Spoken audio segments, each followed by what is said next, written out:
Doble pasakit naman sa mga motorista, may dagdag singil na nga sa toll sa Cavitex.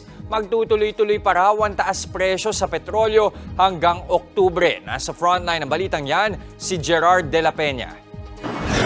Hanggang higit 20 pesos ang dagdag sa toll na papasanin ng mga motorista ang dadaan sa Cavite Expressway o Cavitex. Simula sa August 21, 35 pesos na ang babayaran ng mga Class 1 vehicles na mula Mia Exit hanggang Longos Bacoor. Mula yan sa dating 33 pesos. Mula naman sa 67 pesos, magiging 70 pesos sa Class 2 at 104 pesos para sa Class 3 na dating 100 piso.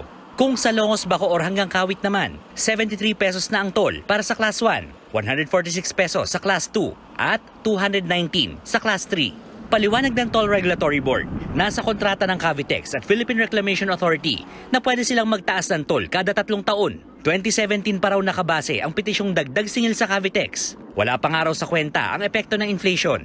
Meron po kasing formula stipulated under the contract kung saan yung toll rate ay pwedeng i-adjust. Ang factors dito na nakasaad sa kontrata, yung pong change in inflation at saka po yung forex factor kung meron din pong pagbabago kung may foreign loan sila.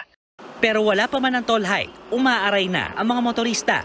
Pasakit na nga raw ang walang prenong taas presyo sa petrolyo, sumabay pa ang toll hike. Matapos ang halos 2 pisong taas presyo sa petrolyo ngayong araw, pumapalo na ang presyo ng gasolina ng hanggang 86 pesos, depende sa klase, habang hanggang higit 80 pesos naman sa diesel. Ayon pa sa Department of Energy, hanggang sa Oktubre pa posibleng magtagal ang oil price hike.